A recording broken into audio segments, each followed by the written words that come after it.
GMing is such a multifaceted skill set. There are a lot of different ways to do it. What works for me, what I am comfortable doing, what I get a lot of gratification doing, is not going to work for everybody else.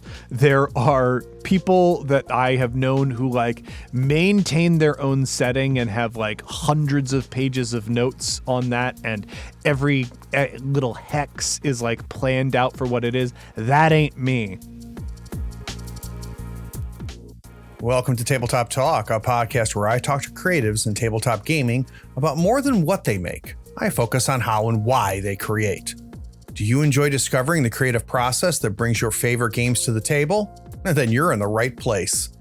Enjoy this interview with James D'Amato, the creator behind many of your favorite actual play podcasts, including the popular One Shot podcast and Campaign Skyjacks. He's also the author of the Ultimate RPG book series, and he's got a new game coming out.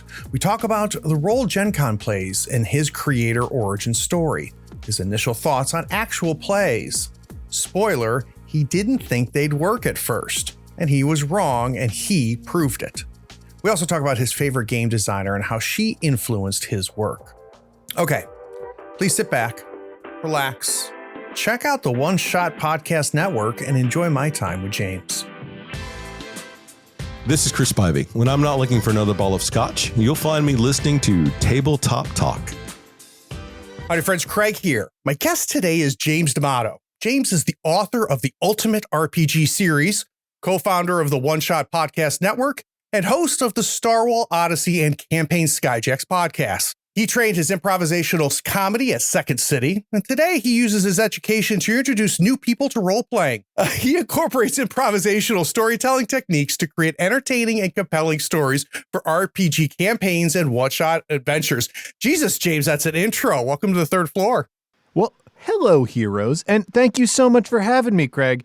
And, you know, we do make the word improvisational difficult to say because we're hoping if it's difficult to say, people will think it's difficult to learn, too. So they'll the pay you theaters to can learn. charge more money. Yeah, Exactly. That's great.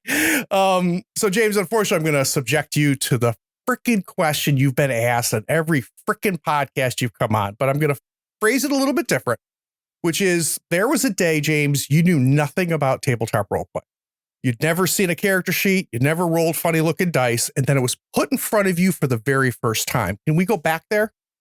Yeah. I mean, so like if we're to talk about when the concept of a tabletop role-playing game like came into my life, like I could not say because when I first played it, I vaguely understood through cultural osmosis. You know, there were enough cartoons that featured like random D&D tropes. Like I think Dexter's Lab had like a D&D episode in it. But when I actually decided to learn what it is and understand it for the first time, was in college. There was a tabletop club on campus called Argo, the Allegheny Role-Playing and Gaming Organization. They did, board games and RPGs, and they had an introductory D&D campaign that they were doing. And initially, I was not interested in this at all. The game filled up. Somebody who was like in my freshman dorm hall like got in the game.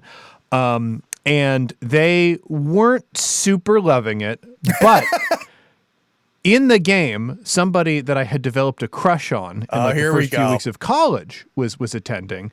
So I went to my friend and was like, hey, if you don't love this, could you drop out of this game and then I'll get in and I'll be able to meet this person. This is the best origin story ever. I am the quintessential fake geek boy because I got into tabletop role-playing games to hopefully impress somebody that I had a crush on, which is like the antithesis of the trope, right? Yeah, well, exactly. That's the only real thing. I don't know what to tell you.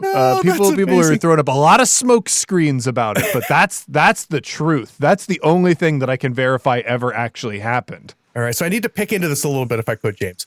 Sure. So you, had you in any way participated in geek culture up to that point, or was this? Yeah. Okay. So what type of geek were you before you sat down at the table?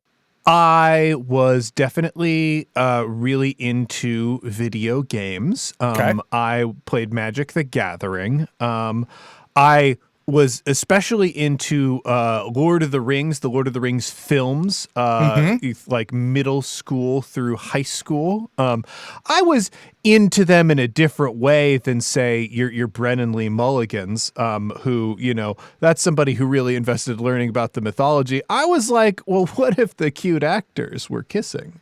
What about that one? So, read a lot of fan fiction, that sort of thing. So I was into geek spaces, a lot of anime and that and whatnot. But like tabletop role-playing games were not my thing. And for a long time, especially like early in my freshman year and at some points through high school, I was like, this is not going to be for me. That is a bridge of nerdery that is too far. And if I cross that bridge, something deep will be broken. That can never be taken back. So I kind of abstained for the longest time until this moment. And after that, I learned about the game and absolutely fell in love with the game. I mean, obviously it's a big part of your life, right, James? And I would say so. Older now than you were when you sat down chasing the woman at the table. But looking back on it now, what do you think were the early hooks? So when you look back at younger James sitting at that table with puppy dog eyes, how did the game get inside you? I mean, it's storytelling. Like at the end of the day, it is storytelling and self-expression, which I was also into theater at the time. It was an easy hook for me. I am somebody who has always wanted to tell stories. I think one of my first ambitions in life, true ambitions, was I wanted to be a cartoonist because I enjoyed the newspaper cartoons that I would read every day and every week in the newspapers. And that dream of being a cartoonist like really stuck with me for a very long time. And it is just because I wanted to tell stories. And it turns out that learning how to draw takes a discipline that I don't possess. And for a while, I wrote for a webcomic in high school, but like that requires collaboration, and that means like things don't always come out. That like fell through on its own. So I was left with, I really wanted to tell these stories, but I did need gratification that was more immediate than writing or drawing would be able to provide for me. And the thing that's lovely and wonderful about tabletop is you speak it into the world. Just having the idea is creating it. And that makes it, for me, the most accessible form of self-expression. It's also, I am somebody who's always loved audiobooks. My mother read to me and my sister for a very long time in our lives, way past when we knew how to read ourselves. And it led me to really appreciate absorbing stories like in a fully auditory way, like listening and hearing them. And that is what tabletop role-playing games do for you, is it's all spoken through the word and then lived in the mind's eye. So I just think it clicked with me on a level that a lot of other forms of creativity don't. So James, it's interesting hearing about you being read to. And do you think that's the origin of this drive to tell stories? Because I think we're going backwards even farther now, aren't we? I don't know that that's the origin. It's certainly something that was valuable to me. I think growing up, there was always a real emphasis on imaginative play. I certainly got praised for my imagination a bunch when I was younger. Also, I think growing up with ADHD, there is the tendency to fall into paracosms, into imaginary spaces a lot. Interesting. So it was, I just always kind of liked creating things and whatnot, but, also being dyslexic, speaking of other learning disabilities, like it was the thing where I'd have all of this creativity, but it was hard to find an outlet that could actually keep up with it. So again, I had just like cultivated a lot of this creativity, and it eventually found a very comfortable home in tabletop. So fast forward back to the table at college. There's a hell of a journey between there and now. And what I'd love to get is some signposts. So in your mind, what was the next big game for you? So after you played some D&D, what was the next game that came onto your horizon that just took over your brain? So I played D&D like pretty closely through freshman year. And we got into sophomore year, and our club had the wonderful culture of not just being about a single game. There were a lot of different games that were in the tabletop library locker that we had. And there were kids who had lots of different tabletop experience in that room. So I started with D&D, but eventually other games got put on the table, and I had again made the decision that like there is a bridge of nerdery that if I cross it, it will be too far. So I resisted for a long time, but eventually somebody got me into a game of Shadowrun. Interesting. And it's really wild to say that I sat down and played a game of Shadowrun. I made a character in Shadowrun and played a session of Shadowrun. And the game felt like a revelation to me. Why?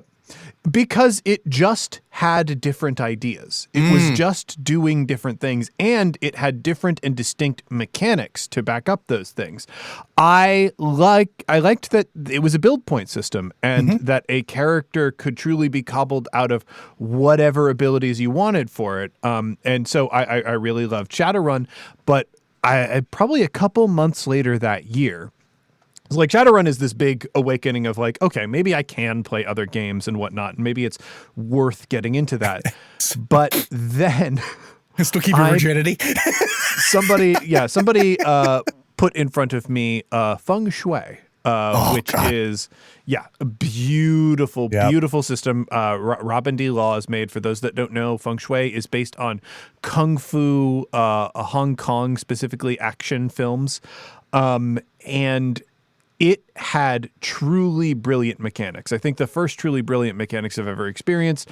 I will never forget looking at the martial artist shtick, which is abilities in feng shui, of you get a bonus die, or you get a bonus to using an improvised weapon only the first time you use an improvised weapon. I was like, this is a mechanic that specifically incentivizes me to always think of picking up a new weapon. Yep. And I could draw a direct line between that and like the Jackie Chan films that it was like playing with. And I was like, this mechanic empowers the creativity of people at the table. And that is something that tabletop games can do. Yep. Now, I don't want to say that D&D doesn't do that, because it does. Even if it in its clunkiest, chunkiest forms, like 3.5, D&D is providing a lens through which creativity can be discovered. But the way this feng shui mechanic was working was really like, we want to put so much more power in your hands as a player. We want you to be able to do things, and there is a rule attached to it, but that rule is specifically phrased in a way that rather than going, well, you only know hammers, you don't want to use anything but your specific hammer because you've seen a sword, you're aware of swords, you could kind of use a sword, but you would be worse, so why would you do it? This has gone, the field is open. In fact, the only thing that closes the field, the only thing that's bad is running out of ideas. Yep. So that game really sent me down a path of like, I really want to check out different games.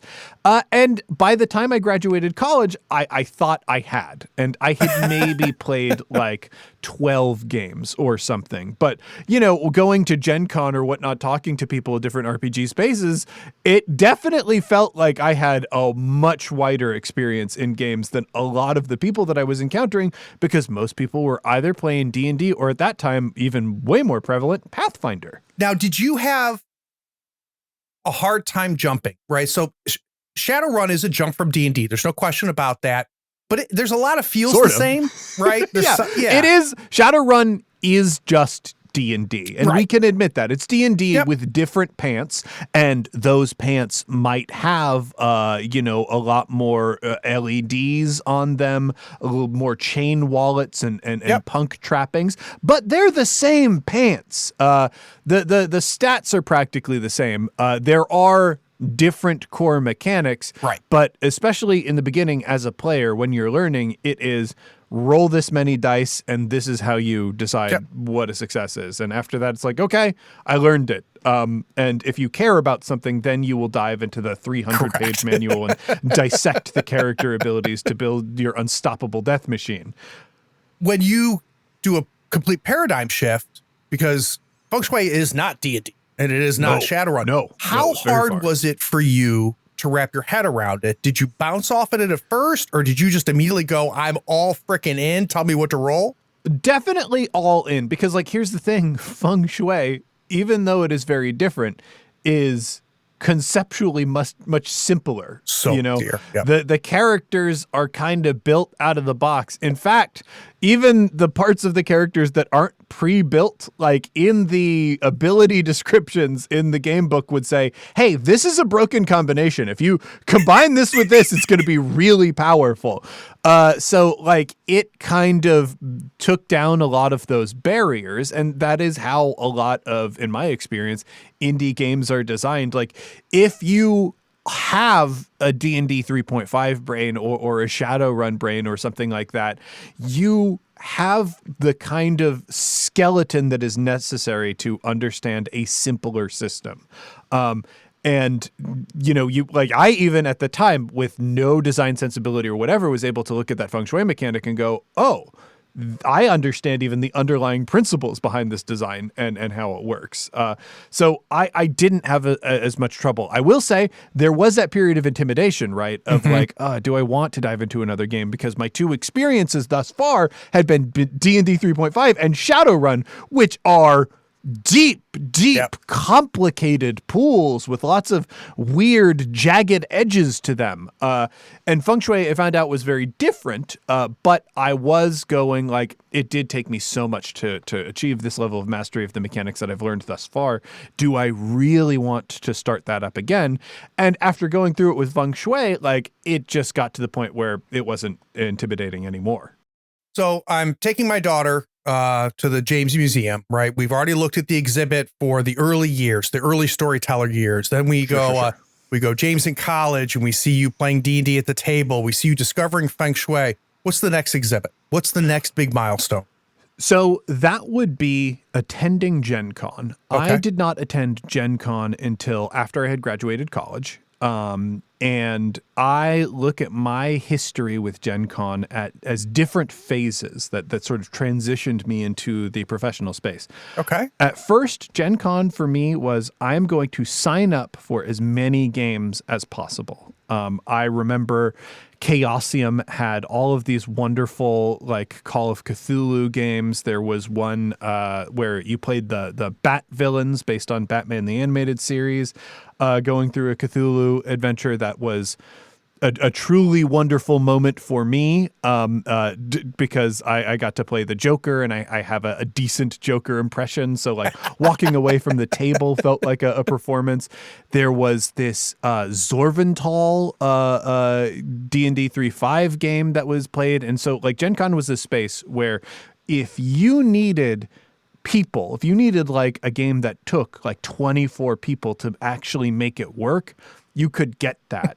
So to me, it just represented this opportunity to play all of these wonderfully ambitious games.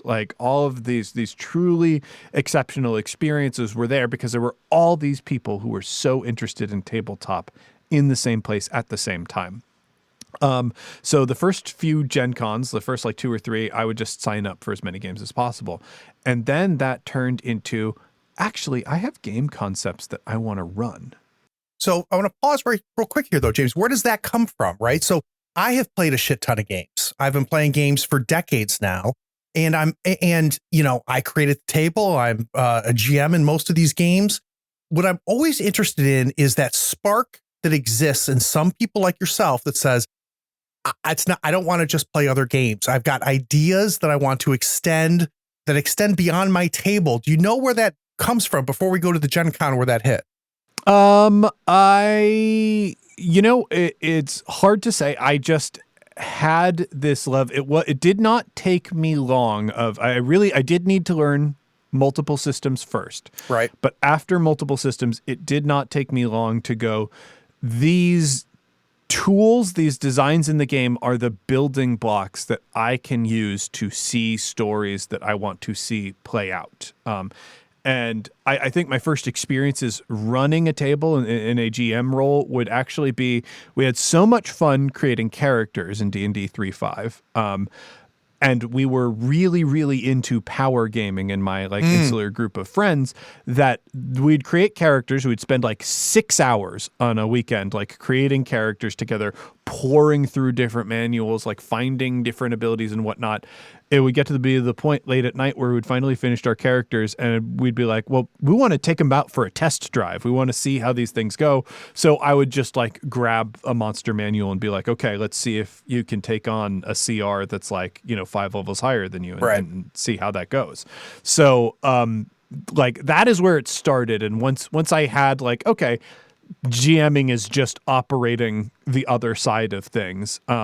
I was definitely became a thing of, well, now this is a canvas that I can paint with, and other people's characters are part of that. All of the game abilities, all of the pre-statted NPCs and whatnot, that is all part of that. So once it is not intimidating to use the tools, you can begin to apply those tools towards your own creative ends. So is you identifying the building blocks, realizing that these are Legos. I can take this from Feng Shui. I can take this from Blades in the Dark. I can piece things together and really kind of come up with it. Are you trying to solve a problem? So do you have themes and feels that you don't have a system for, and you realize I'm going to have to make my own? Is that what drives you to want to build? For design? Yeah. I would say design, that is fast forwarding a lot in the creative story. Okay. But for me, design, definitely I needed the barrier taken down of there is a difference between people who run games and people who design games. I needed to see that the things that separated a human being from being a game designer were not significant. Right. And that story rests in Metatopia, which is a wonderful game design festival in Morristown, New Jersey. A truly exceptional event where there are 2 different types of badge. There is the public badge, which is just $20. You show up and you play test as many games as you want. And then there are the professional badges, which are at this point probably $100, maybe even $150. I haven't checked in a while, and I assume it's changed due to inflation. But it's where you, as a designer, bring a game, and the convention organizes 2 play tests for you. Nice. One with the general public and one with other designers. And going to that convention for the first time and seeing games in process as they were being made, it goes, oh, anybody can do this. And at this point, you've learned enough about game mechanics. You've seen how different games work, because I had already started One Shot at this point. I was like, I can become a game designer as well. Mm-hmm. All right. So I fast forwarded. So let's go back a little bit. I want to go back on the Gen Con train. So it sounds like you see your developmental steps tied to Gen Con visits. So yes. What's the next Gen Con afterwards? What's the next point? So that is me taking the games, that I play with my friends at college or whatever, and making the decision, I want to actually entertain people. I want to bring my creative ideas to Gen Con and have people have fun at my tables.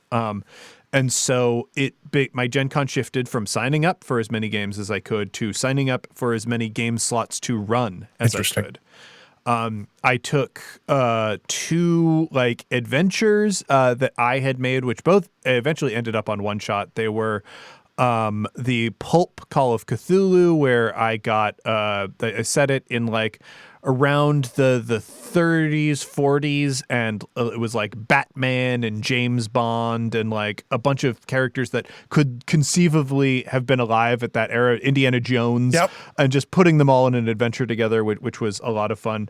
And the other one I called Batman Flight of the Robins, which was everybody would play as different Robins from the Batman mythology on a mystery together.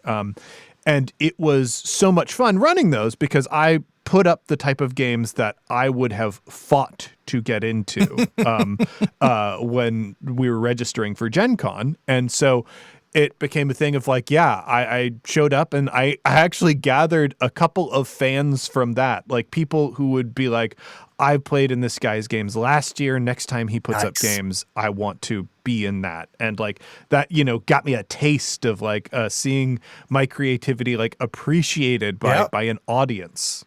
So what were those people telling you? The people that were returning year after year to play in your games, what was the feedback? What was the juice you were delivering?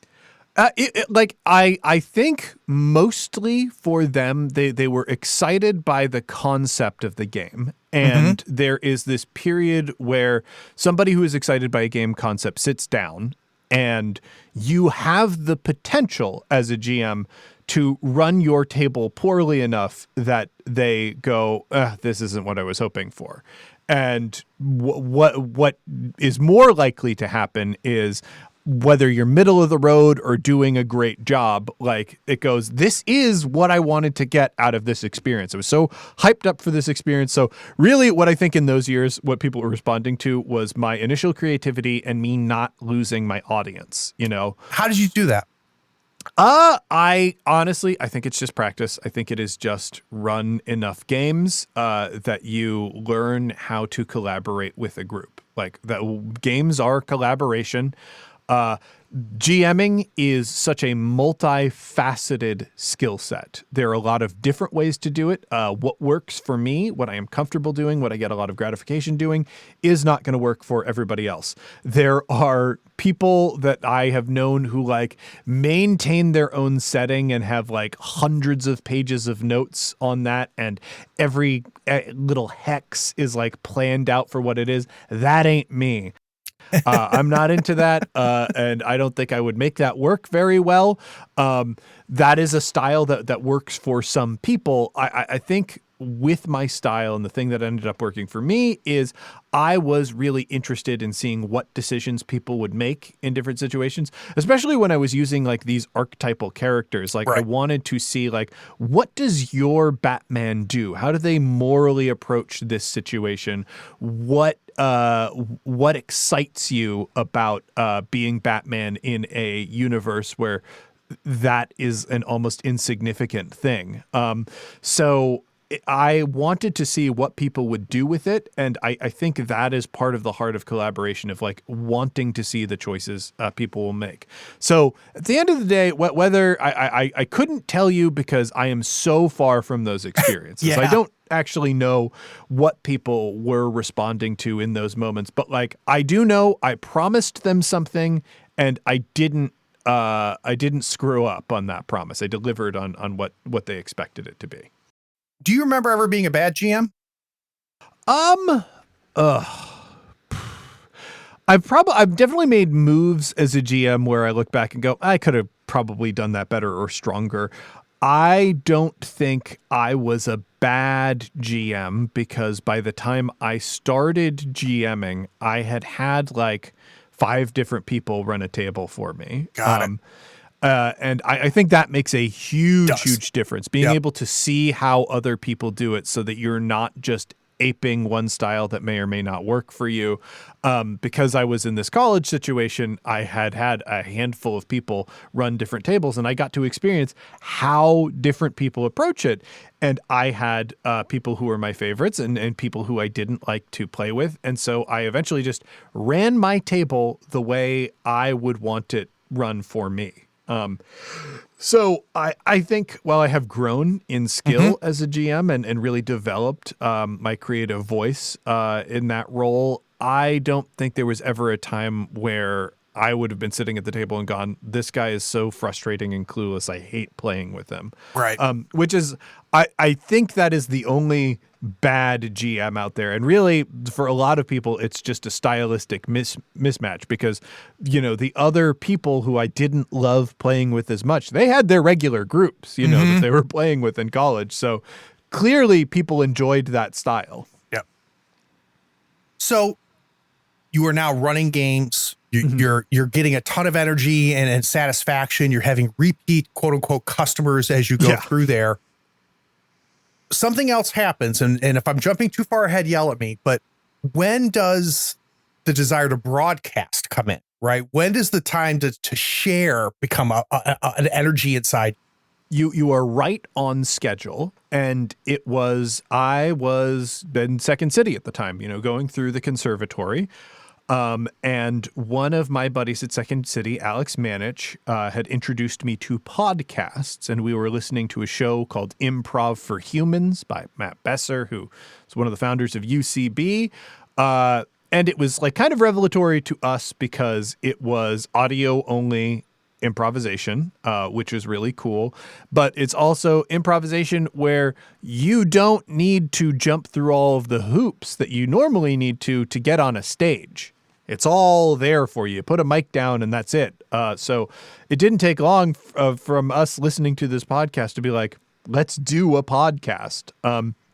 And so we're doing this comedy podcast together where we do improv scenes with each other called The Overshare that I think is blessedly unavailable anywhere on the internet these days. Where we would kind of have comedians come on, tell stories about their lives, and then do improv scenes based on those scenes. We are doing this show. We get picked up by a small network in Chicago called Peaches and Hot Sauce, which is now, sadly, I think, a defunct network. I didn't think I realized that. Shows on there.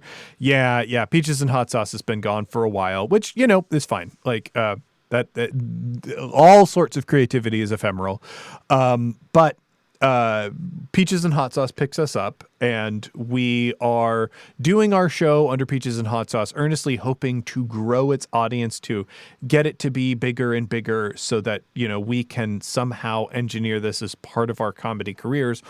All the while we are going through the theater system in Second City and IO and like growing our skills and trying to get out there in other ways.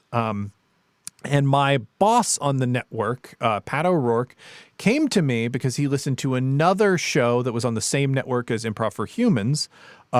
This is all the Earwolf network.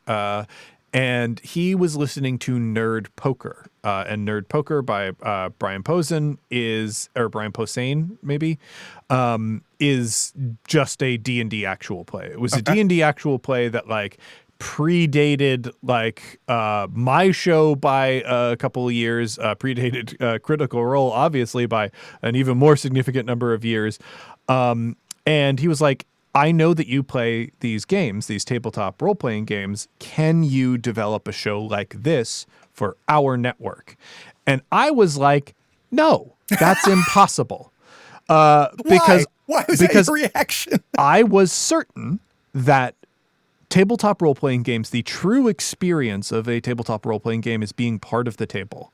And I was like, that cannot be exported. Interesting. This is a magical feeling that like is not going to feel the same to an external audience. So I don't know if it's a good idea. But he's like, check out the show, listen to a couple episodes and see what you think. And so I did. And I was like, you know what? These are competent comedians. Like, they have found ways to like make fantasy jokes within this space or whatnot. Like, there's something about this performance that is working. It's not quite tabletop exactly, but like, how could it be? Because I'm not at the table. It's still fine and good. And also, I feel like I'm understanding what's happening even if I'm not at that table. So then I decided, like, okay, if I'm considering doing this, let's look around and see what's here. And so I searched around and found like maybe a dozen other shows that were doing this recorded role-playing game thing. And pretty much all of them were D&D shows like Nerd Poker was, or Pathfinder, and specifically they were playing Pathfinder Rise of the Rune Lords. There were, like, I want to say about 5 or 6 YouTube channels that were all doing their own Rise of the Rune Lords campaign. I hope those channels are still around, because it would be so interesting now to go back and compare what is it like when 5 different tables are doing the exact same module, and how does that translate to actual play. Anyway, I listened and I was like, you know, I am seeing a bunch of these shows out here now. They are not quite the tabletop content or even the caliber of table that I feel like I am used to. And what's that mean? I think there is a difference between somebody recording their game and a group of performers sitting down to play a game as a performance. Okay. I thought for a lot of those shows that I was reviewing to see if there was a market, I felt like I wouldn't listen to these people play the game because they're not making moves that would entertain an audience. They're not even necessarily making moves to entertain each other. You know, they are playing the game, but it is so much more self-indulgent that there's no reason to externalize it. So I was like, and I felt part of that, honestly, truly, was like, well, it's probably because these people have only ever played D&D. And that's all they know of tabletop games. Because again, with about a dozen games under my belt, I thought it was hot shit. And I thought I knew a lot. So I was like, what if I had the brilliant concept, instead of doing an ongoing fantasy campaign that's like all these other shows, what if I did a show where we did one-shots in as many different RPGs as we could find? And at the time I thought, well, surely you'll run out someday. And I'm like, that's immaterial, because that'll be a years from now question. Right. Little did I know that there were tens of thousands of games, or would shortly be, because at that time, probably realistically in a pre-Kickstarter era, there were maybe 1,000 tabletop role-playing games, and probably only a couple hundred I would ever be able to hope to get my hands on. But you know, I was like, let's do this show that tours different RPGs, because one thing that I understand is, like, I understood kind of how that table was working, even though I was listening to it. I could help other people discover the experience that you get from playing different games just by listening, just by hearing how games work differently from each other, how they take different means to cradle and encourage creativity. I would be able to show off more of this hobby that I thought was so wonderful. And again, that is part of why I resisted the idea of doing a show like this in the first place, is I thought it wouldn't feature this hobby very well, that was very important to me, because it couldn't replicate that experience. And what I came to understand is I can show people enough of this hobby that they will then be able to seek it out on their own and have fun with it. And so that was like the founding principle of One Shot. Our core ethos of make games more accessible was part of what we were doing intentionally. Is we wanted to feature those different games because we wanted it to be easier for people to find and understand these games than it had been up until that point. Yeah, and I got to tell you, as somebody who's consumed that material that you created, it's one of the things that I think made you different for me. And in some ways, it's what I strive for, is you actually play the game. And I loved you teaching as you play. And really, we're teaching the players, but you were really teaching us and showing us the game while still being entertaining at the same time. You walked a very fine line and you got very good at it. Yeah, well, that was part of the nuance of the thing. Is because I was working with all of these improvisers who only a very small fraction of them had any experience with tabletop games. I knew that I would be essentially teaching the game to people every time I sat down to play. And I knew from my experience playing that what people needed to learn to play the game is not necessarily the entire game.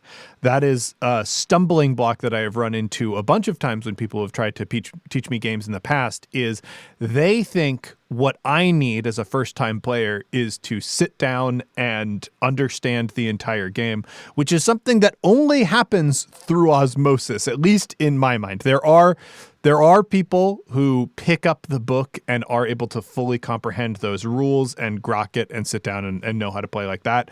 That really, surprisingly, is not me. What I do with different games, or did with different games, is identified what are the mechanics and themes that make this system distinct. If I'm going to show off this system in its best light to the people who will enjoy playing it most, what am I here to highlight? And how do I get that into people's hands as quickly as possible? And so One Shot, I would say, often is accused of being a show that doesn't teach the games, that doesn't put a great deal of a focus on the mechanics of the games, or indeed get some of the rules wrong. And like, I'm not going to argue. I probably, there have been many times where I didn't want to stop our production, look up a specific rule, and I breezed past something or whatever, because I'm not focused on that. I am focused on what I believe makes these games distinct as they can be, highlighting that, bringing that to the audience, and letting everything else be a show so that the experience somebody walks away with is, ooh, that's really special about that game. And it seemed like they were having a lot of fun playing it. I had a lot of fun listening to it because I felt that was the trick. And that was the public service that we were doing, is helping people find that. Yeah, and I love the idea of the public service aspect of that, James, because it does a few things. One, there's this weird barrier that because I'm an idiot, I don't have, but other people who are smarter than me do have, which is I'm afraid to get things wrong. And I loved that you were open kimono on the whole thing. You're like, yeah, you know what? I think we messed that up. And then you just kept going and like you shut, like, oh my God, I guess that's okay. Right. Because they're having a lot of fun, even though they got that rule wrong. Yeah. Like, I hate to tell this to some people. Rules are not a perfect object. Right. Simply because they were published does not mean they're perfect. And that's something that I learned playing D&D 3.5. Like, there are a lot of things that they clearly didn't think about a second time. Or you know, it was like, they're like, well, there's no way somebody is going to own two of these books and use them together. Hate to tell you, that's not correct at all. Like, so rules are not perfect objects. And like, I, came from a culture where they'd be like, hey, we can't have you playing psionic characters at the table because it uses a completely different rule set that nobody else uses. And that means it gets around everybody's shit and it's no fun to play with. So we just don't play our games with that unless it's specifically a campaign about that. And that introduces the idea that, oh, all of this is mutable. Right. You can include and exclude whatever you want and whatnot. And it's like, yeah, there is no way that changing one or two rules or not engaging with a particular rule set is going to ruin the experience of the game. That, for many people, is probably some people's entire experience of the game. Now, is it possible to get the rules to a game so wrong that it does disrupt the experience or corrupt the experience? Yes, it totally is. Has that happened on One Shot? Maybe with D&D 5e. And I don't feel bad about that one. Right. So that's fine. But yeah, I truly think that, you need to get enough of a system right to give people the gist of the game.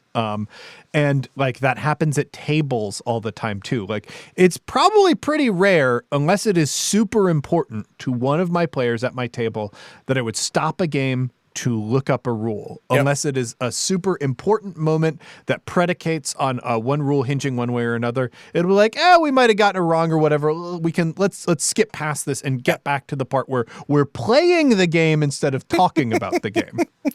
So, James, I've got two hobbies. One hobby is buying and reading role-playing games. I love buying them. I love looking at them. I love reading them.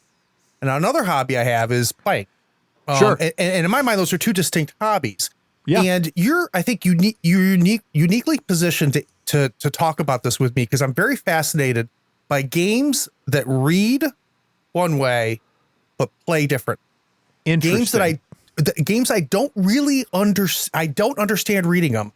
Okay. I understand them playing them. Does that make sense? Does that happen to you? You've got such a wide array of games. I would describe that as a game that maybe needed an editor or could have been written better. Well, I don't think so. I disagree with you. That's not because yes, that exists. I'm sorry, James. That 100% exists. But I'm talking about games that you don't quite get until you see it in play. Could you give me an example? I think Blades in the Dark is an example that I've used before. Where Blades, I read it, I understood it, but it wasn't until I saw it happening at the table that I went, oh, now I get it. Now I understand. I understand the gears all working together because I'm seeing them turning. Feng Shui is another one. Feng Shui I read, I'm like, oh, I totally get what they're doing here. But when I played that game, that's when the thing came alive. Huh. Whereas Call of Cthulhu, it reads like a place for me. And that's not a bad thing either, right? Mm-hmm. But and maybe this is just a Craig thing, James. So like you can just say, Craig, I don't know what the hell you're talking about. I don't know that this necessarily matches my experience. The thing that I will say about it's interesting that you bring up Blades and Feng Shui in the same conversation because Blades is a game, and I dearly love John Harper and his designs. Blades is a game to me that reads more like a design toolkit. The central loop of the game is incredibly simple, and there are like 300 pages of edge case rules that could change the game in different ways. And like there are so many Forged in the Dark games at this point because I think primarily is like Harper gave designers a lot of like interesting little things to chew on in that design toolkit that also had a role-playing game in it, where Feng Shui is a game that is aggressively about one thing and is only ever about one thing. So I could almost see somebody reading the whole of Blades, which I would say is deeply unnecessary to play the game, and going, I don't understand how all of this works, because I'm like, well, there's a lot of it that probably doesn't actually need to be there, but thank God it is, because it's giving us some other really interesting games. Right.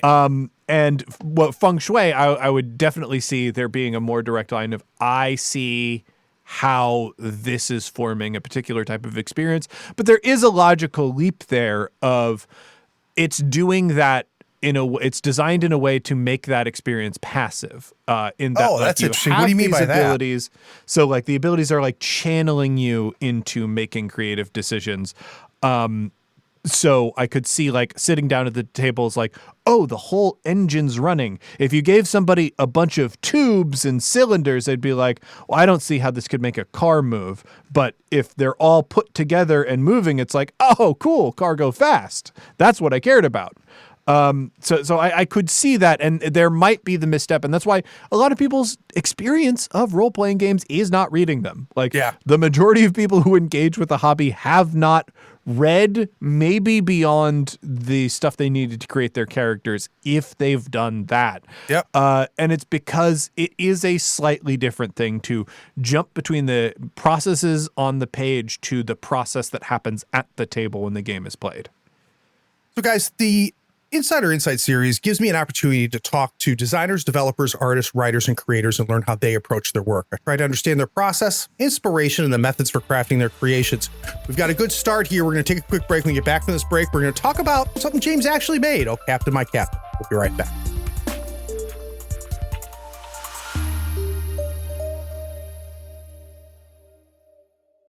Hey everyone, this is Zoe, co-host of the Maniculum podcast, here to tell you about our new Kickstarter project, launching June 1st of this year. The Marginal Worlds Kickstarter is a deck of 50 easy-to-play magic items pulled directly from medieval manuscripts that you can play in any TTRPG. So if you're looking to dazzle your players with magic items once hidden for centuries in ancient tomes, sign up on Kickstarter or themaniculumpodcast.com to check out sample cards, playtest them yourself, and bring the magic to your table on June 1st.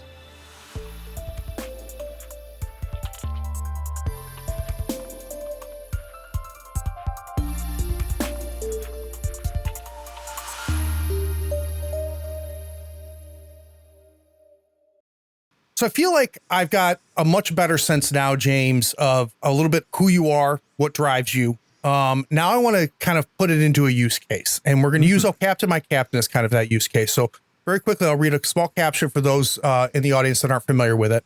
Oh Captain, My Captain is a short-form, world-building role-playing game that explores heroism and our complicated relationships with people we admire.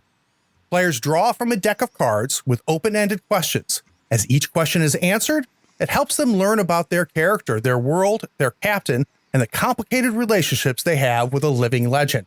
It's also compact enough to tell unforgettable stories in just 30 minutes.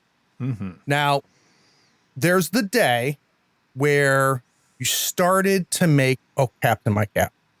Sure. I want to go to the day before. Great. That's easy. Okay. I was at a play test at Big Bad Con for Alex Roberts for the Queen. Nice. Oh Captain, My Captain is a descended from the Queen game, for those that don't know. Alex Roberts really pioneered a multiplayer game format called Descended from the Queen, where the story revolves around a central figure. Now, in For the Queen, that is a queen who everybody serves in some way. And the game is played through players answering prompts on cards that have really compelling open-ended questions on them. And all of those questions lead up to answering a single central question.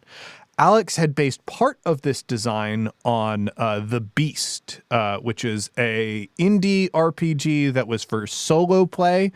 And Alex kind of like went through a design process because I won't, after speaking to her a bunch about this game, like it did not fall out fully formed, but she refined it into this beautifully elegant game that was so easy and engaging to play, had a lot of replay value despite having this single central premise. I played this game at Big Bad Con, and Alex Roberts is by far my favorite game designer of all time. It is not even close for anyone else. Every single game that she has ever designed has been, an out of the park, like masterpiece success. I love everything that she does. And For the Queen is one of her best designs. I would posit her most important design in terms of potential cultural impact, because as we described with Oh Captain, My Captain, that's a game that can be played in 30 minutes. Yeah. When you think about introducing people to RPGs, if you want to introduce somebody, a lot of the times, like if you're starting with a heavier RPG like D&D, you're like, hey, do you have 3 to 4 hours to understand a complicated thing and also try something you've never done before? That's a hard sell.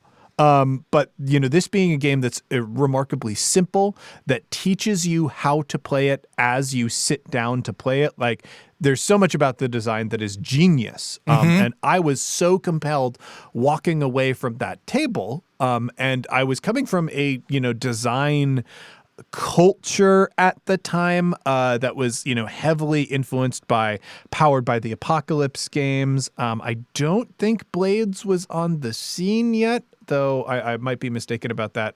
I'll have to remember when that playtest took place. But it was definitely, this is a central game design, and this can be applied in different ways to create new things.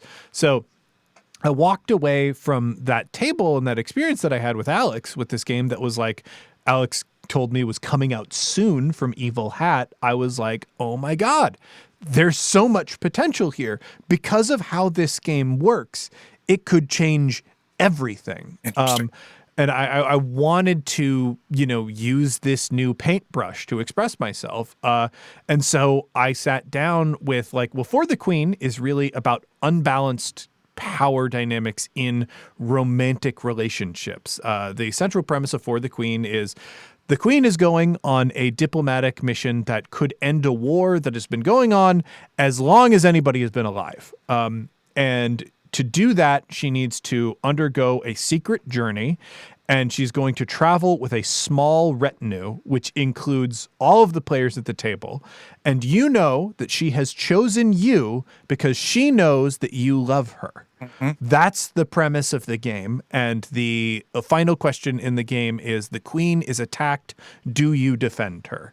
And all of the question cards in between make the answer to that final question so deeply compelling, whether it is fraught and complex or whether it is like full of dramatic irony and tragedy. Yep. It is just a beautiful, beautiful thing. But I had a complicated, and I guess still have a complicated relationship with the idea of a hero, and how people interact with that. You can know somebody that you admire and still have parasocial like aspects of your relationship with them, as you are having a relationship with your idea of a person more than the person itself. Where does that come from, James? Why is that complicated?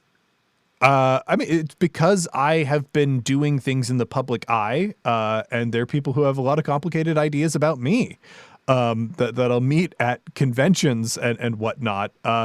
And like, it is difficult. Like I've had more than one person say that my art is in some way responsible for them being alive. It's a heavy thing to absorb. It's not something, I'm not sitting down in my little podcast microphone and being like, boy, I hope I saved somebody's life today. Sure. Like, that can't be a thing that you think about. But like, I also know the ways in which art has affected me. So I understand that this type of thing is possible, you know. It is a hard thing to mean that much to anyone, especially if they don't know you. And it's a hard thing to be that person, to admire somebody and to have been affected by somebody and not know them and ultimately not be responsible for the things that they do with their lives. Like, I'll tell you, I have wanted to do some kind of comedy for an extremely long time. And part of that motivation came from the fact that I would listen to stand-up albums growing up. And because I was a child listening to stand-up albums, a lot of the albums I listened to were Bill Cosby, baby. So to have so much of like your journey into being the person you are informed by a figure who is just like reprehensible on so many different levels, like it's a challenging thing. I think there is a lot of meaty drama there.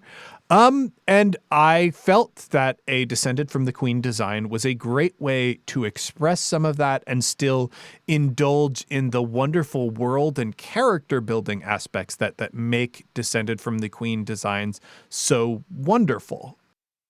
You getting fans and gathering a fandom, did it change you as a fan? Did you find yourself engaging as a fan in other material change because you had gathered a fandom? Does that make sense? I don't think so. And it's because I never engaged with fandom like the people who are fans of me that I meet engage in fandom. It is so rare that I have met somebody that I admired the work of. Like I went to a Terry Pratchett book signing once, and, you know, I got my book signed and I was excited about that, but I wasn't like, I didn't have the expectation like, oh, I'm going to meet Terry Pratchett today or form any kind of relationship. It was like, I'm going to get this object that is full of ideas that have given me so much joy, signed by the person who created it in some way. And that, you know, blesses it in a beautiful fashion for me. I am not the type of person who would have gone to a convention to meet me. I might have been excited if I was performing and supported like a performance, because I do like seeing live performances. But, you know, the people who interact with me on Twitter, who send me messages and whatnot, like, that's not the kind of fan I ever was. So I didn't really adjust myself. I will say having fans and getting a fandom definitely made me feel like it was easier to talk to peers more readily, but I don't think it changed that much because I'm just not the type of person who would ever have said to somebody else like, oh, your work saved my life. I definitely would go, oh, I have really enjoyed what you do, and this is what it meant to me. If I was ever in a situation, but like I would only do that if that person had like asked me open about the door. it. Yeah. There is when we are previewing Illimat on the One Shot Twitch stream, which got exported to YouTube, you can see it. We show it off with Chris Funk from the Decemberists because the Decemberists were involved in making that game with Keith Baker, and there is a moment in the video where somebody else points out, I was like, oh, James doesn't listen to music. And Chris turns to me and goes, oh, so you don't listen to our work? And I'm like, no, Chris, the Decemberists are the only time I've ever enjoyed listening to music. Interesting. And he's like, that's a conversation that I, am not prepared for. And I'm like, well, I never would have levied that on top of you unless you were briefly offended. like we just were. But yeah, I'm not that type of fan, but I do understand those types of fans exist, and I love them and I appreciate them both as a creator who likes to see their work appreciated, and also as a fan who appreciates all of the wonderful energy that fellow fans put into fandoms. So you identify this challenge, this struggle, right? And you see For the Queen as a potential paintbrush to explore that some more. Once you've ID'd this, what happens next? What happened for me next was sitting down and just thinking of question cards. Okay. I had the questions that I remembered in For the Queen that I thought were super compelling. And I was like, how can I twist that to give it a new meaning and context? There is a beautiful duet of cards in For the Queen that is, you are considered beautiful by many people. How has the Queen made you feel ugly? Or you are considered ugly by many people. How's the Queen made you feel beautiful? Love, like in the context of a romantic relationship with love and attraction and all that, like it's a gorgeous question, a gorgeous set of questions. And I was like, immediately, my captain is going to be, you're considered weak by many people. How's the captain made you feel strong? You're considered strong by many people. How's the captain made you feel weak? Right. It is a gorgeous duet of questions that speaks to something. The idea of strength and a hero. Our heroes definitely have the ability to build us up and make us feel capable of more, and also cut us down and make us feel incapable. And I knew that I wanted that kind of exploration to be with the characters around the table. So I just sat down and thought of like, what would be fun question cards to play with? What would I be excited to answer if I drew it as a card at my table? So that's step one. And that's kind of the only step that existed for the game for a long time, because I have a lot of ideas, and like I wrote them down in a document. I even sent the document to Alex at a one time, like it was just after I had played and like written this stuff out, and I just wanted to see reactions. And Alex is like, "This is very exciting. Let the game come out first, and then proceed with this design because it looks very exciting." Pump the brakes a little bit. That makes sense. That makes total sense. I understand that and I respect that.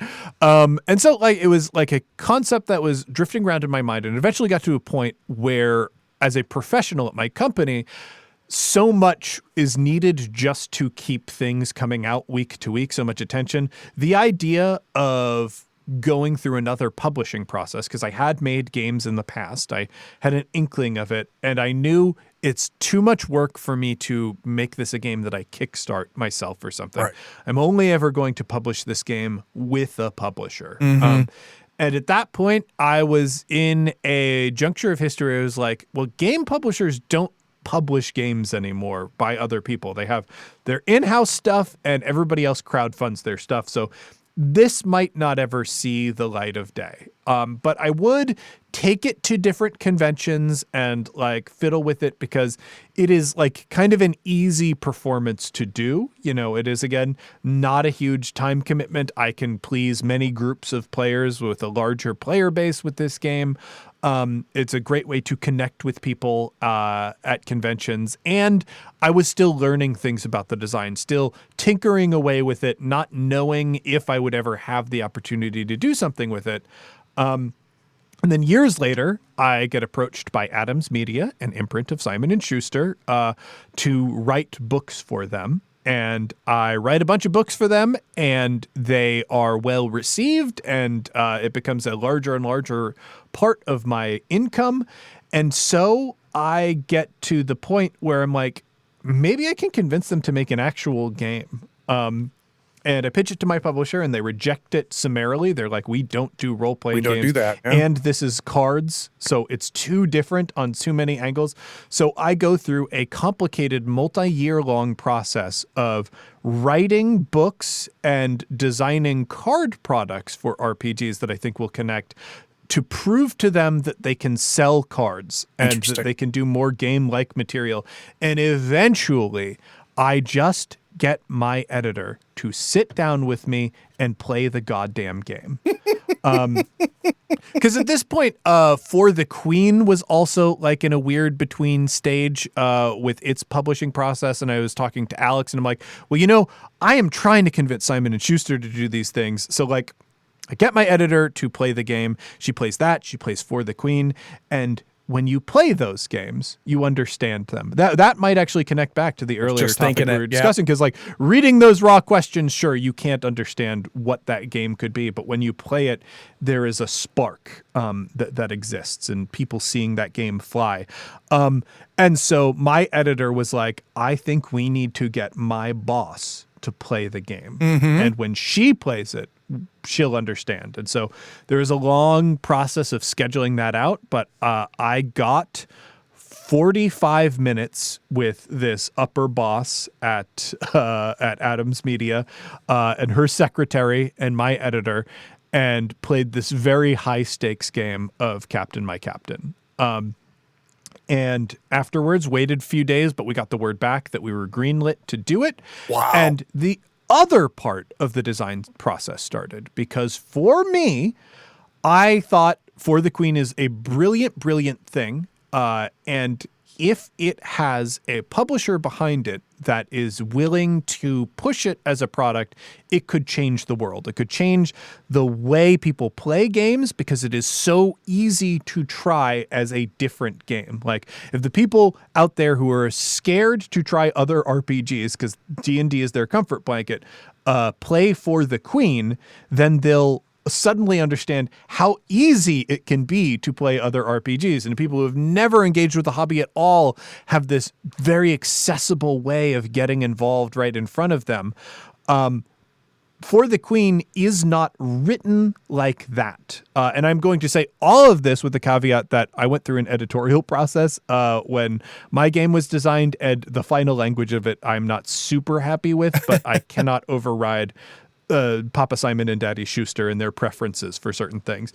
But what I wanted to do was present a version of the rule set to players that would make it more adoptable and make it easier for people to see the pathway to how they get to the experience that I had with For the Queen, as somebody who's played at that point hundreds of games, right, and had all of the tool sets that I needed to make the game what it was for me. I think For the Queen has beautiful, like, poetic language in how it sets itself up. I think it is very quick to play. One of my I don't even want to say problems or issues with it, because it's not an issue for me, but I could see if you're putting this in front of a grandma or whatever, one of the issues is it does not explicitly explain how follow-up questions work, because the way the prompt questions in the game are structured is you answer one of these prompts, and there's a period after you've answered those prompts where people in your group can ask you follow-up questions to get more information.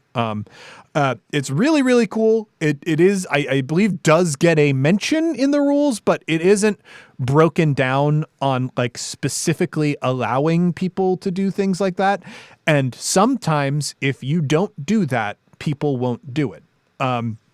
So what I wanted, miss a big part of the game in the process. I wanted like to have a structure for the beginning of this game and how it presents itself to really give people the best runway to have that experience.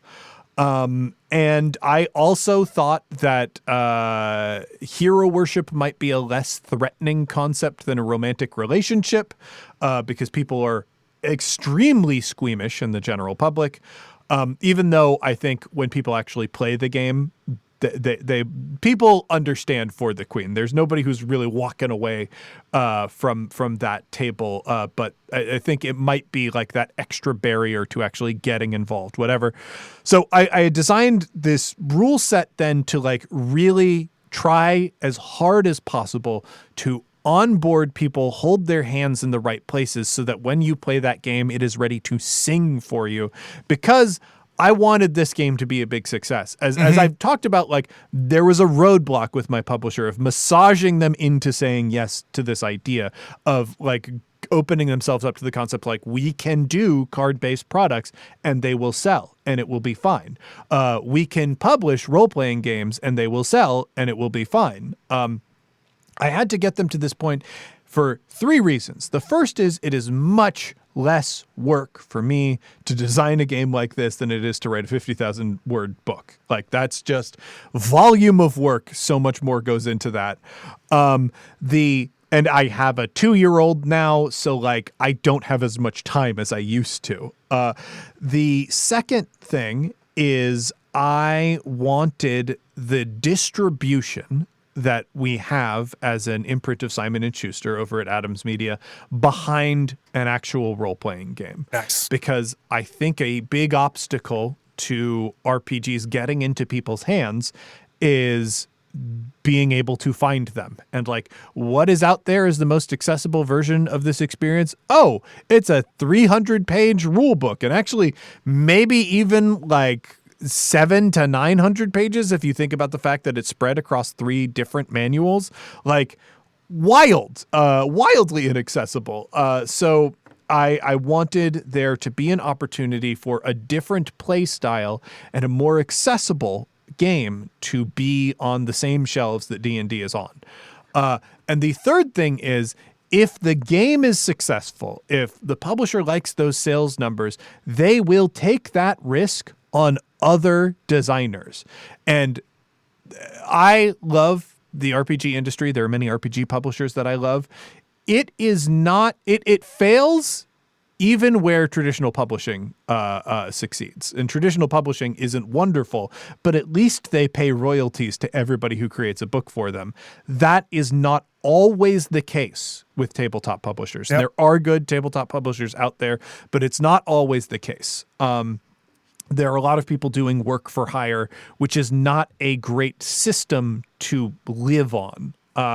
And with the royalties that I get from my books and various products that I do at Adams Media, that like, it's not my entire income, but it provides enough income that like, it is not as hard for me to make my living through the podcast. So I want that for other designers. So I'm really invested in making this product a big success so that I open the door for other people to go to my publisher and make their ideas and go through this system that works better, because I truly believe it is possible to raise the standards for creators who work within this industry. And I think this is one way to contribute to doing that. So like, this product is important because I'm hoping it opens the door for me and so many other people down the line. And a lot of the engineering that I tried to do for it was built around that. Oh, I guess another mechanical innovation for the Queen has these wonderful Queen cards in it that have art of various potential queens that you could play. I love those queen cards. I rarely use them, but I do love them. Oh, really? Why don't you use them? Because I find it's almost always more fun for me to like be led around by the questions and form ideas of the queen there. It can be fun to challenge your idea of what a queen is with those cards, but like ultimately I just prefer pure make 'em ups and what regardless. The thing about the queen cards in the original For the Queen, and obviously we haven't seen Darrington Press's version, as that game has now found a new publisher, which I do think will help push it to more people and get it into more homes, which is exactly what we want as a hobby in general. The queen cards were all just like ruling monarchy. And a queen... You can introduce a lot of metaphor and abstraction in this. You can have a prom queen. Yep. You can have a drag queen, you can apply your creativity to recontextualize a little bit of the phrasing, a little bit of the questions to lead yourself in fun, exciting directions. And so for Captain My Captain, I wanted that same flexibility, but I wanted it as an explicit part of the game. So we have captain cards, but some of them are like, rather than a pirate captain, you have a fire captain, a captain of industry, the captain of the cheerleading squad, the captain of the hockey team. That is in the game to empower people to think outside of like the box of pirate captain, because there's a lot of like pirate imagery or whatever on those cards. Like I didn't want people to just be stuck in one genre, and I wanted part of the design of the product to push them in those different directions. So everything that I tried to do in handing off the product to the publisher was set it up to make it so that people who are playing for the first time can have the most creative experience of their lives. So, couple questions. It sounds like there was a version of Captain by Captain before Simon and after Simon. Kind of talked about that a little bit. I'm less interested in what they changed. I'm more interested in what didn't change. So what was in early versions of this game that survived? It survived the editors, it survived all the different people, and it's still there now. Does that make sense? Yeah. Most of the question cards, which is the bulk of the game, are there. The concept for the captains being of diverse genre and whatnot is all still there. One of the final question cards is there. Captain My Captain differs from For the Queen in that there are multiple endings. And one of the things that I wanted to do with that is there are different ways I felt that hero worship can be explored. I think it is very different to have somebody who is very important to you that fails you than to have somebody who is like very negative throughout, who seems unassailable, or somebody that you like, actually, I kind of feel like I always looked up to them and they did the right thing in the right moments. I feel good about them. Like going on those journeys, I think feels different and had the potential to be more impactful if they were capstoned by different final questions. So that is a thing that I changed, and slowly the pitch to Simon became the multi-ending pitch because of what Simon wanted in terms of replayability. So, it's little like the changes, because the game is only 3,000 words long. There is not much that can change. The changes are, the bulk of them are in how the game is presented, and how it is phrased in that presentation. And what did they get right, James? So you walked in with a version. They started meddling with it. There's some of it I'm sure you pushed back on, some of it you weren't sure about. But I would imagine there was something that they presented to you and you went, oh shit, that's pretty good. Do you remember one of those? There were a few question cards that had like more jumbled, because like the game's language was very poetic for me. And I think that led to some jumbled syntax in some question cards. And there were just solutions that my editor came up with that I was like, oh, that's a much more obvious and still beautiful way to phrase that card. So definitely good on you. there is a transition point in For the Queen and the original Captain My Captain, where you've read through the rule cards and then you go to read the story that sets up the game. That tells you For the Queen about the war and whatnot. And no, Captain My Captain is you are on a crew under a legendary captain, and that crew has fallen on hard times to the point where some members of the crew are whispering of mutiny, but the captain has emerged with a plan to capture a prize that will turn everything around. So you transition from reading the rules into reading that setup of the story.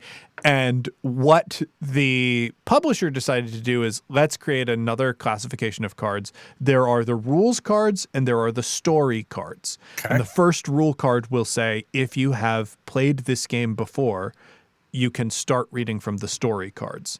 That way, like, again, my vision, and I think the ideal form for a Descended from the Queen game is you open the box, you pick up the first rule cards, and it tells you, read these aloud in order, and it teaches you the game. And this creates a rule where, well, hey, you've been here before, let's just jump right to the story card, and it makes it slightly easier by giving it a different card back and whatnot. So like that, genuinely great use case, great like slice of life thing in there to help you play the game effectively. So I think those were innovations that the game definitely will benefit from in the long run. Has Alex seen the fully baked game? I have sent Alex the version that I sent to Simon. Alex has not seen Simon's version. I that'll be whenever that's done. Was there anything that Alex has said about the game that surprised you? I think these comments would have come back like way back when I first showed that sliver. Part of me, I was wrestling with the final question of the game. I hadn't determined any potential endings for the game yet. And I was like, this person is attacked. Do you defend them? Is such an interesting test of loyalty. Like, I don't know. Like, I wrote something in the playtest notes. I'm like, I've got this potential ending. I'm not sure if it works. I'm not sure what parts of this game shouldn't be messed with because they're so important. Mm-hmm. And it might be better to go with the foundation that the original is providing. And Alex is like, I would so much rather see what new ideas you have than to see a question that appears in For the Queen appear in a Descended from the Queen game. And I am somebody who I believe philosophically in design that it is novelty for novelty's sake is not necessary. There are a lot of people that I've gotten into arguments with who for a long time would argue with me that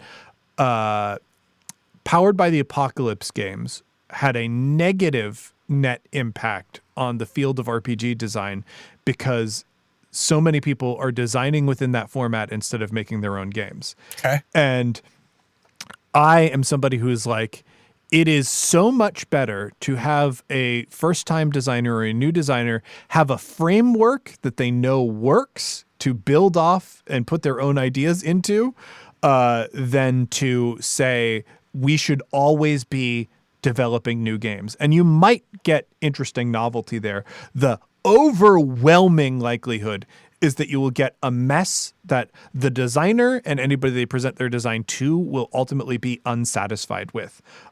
So I'm not a novelty for novelty's sake type of person, but getting that comment from Alex definitely like pushed me more on the like, okay, let's try some things that we're not sure if they work, and if they fail, let them fail, but try to let this game discover more of its own identity. I'm definitely in your camp on that one, James. I make the joke all the time that, when you sit down and you come up with something brand new for an RPG, you're so excited to show it to somebody. Someone's going to show you that Greg Stafford did it in like 1979. And, sure. And it's okay. It's okay that if you have a game that is not all new ideas, it's okay to build off those frameworks. All right. Last question on this. I take you out to lunch. You and I are walking down the street, headed to go get some soup. And someone runs up to us and says, hey, are you James DeMountain? And I go, yeah. And he goes, I just got done playing Oh Captain, My Captain. What's the next thing that they could say that would make you feel like you nailed it? That made you feel like I accomplished what I wanted with this game? What could they say to you? Honestly, we've already hit it, is that they've played it.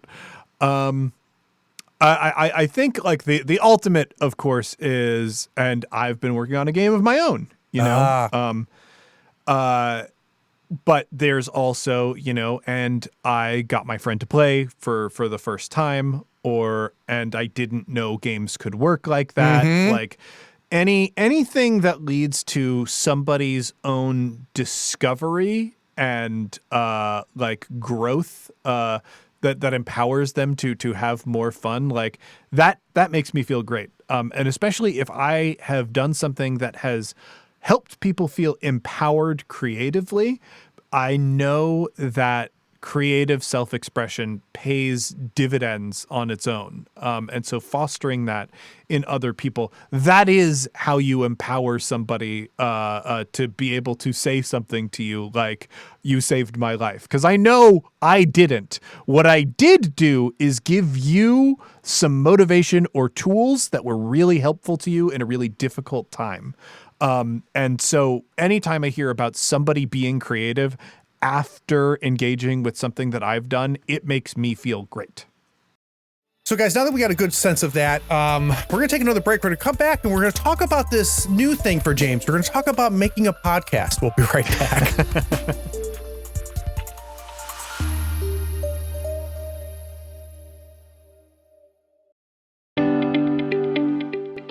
This is the part of many podcasts where someone comes on, interrupts the show, and explains that you should consider paying for the content that you're listening to right now for free. That pitchman explains by giving $1 or more a month, you not only support the show, but you allow the show to grow and improve. Here on the third floor, we refuse to interrupt your episode of Tabletop Talk with such time-wasting pleas. We pledge never to run a spot asking you to go to patreon.com and give $1 or more a month, because supporting content creators keeps the content coming, even if there is a link in the show's description. And there is. We don't ask you to click it and become a patron. We don't waste time rambling about the benefits like early access to episodes, getting episodes without ad breaks like this, or even getting a chance to play in one of Craig's RPG sessions.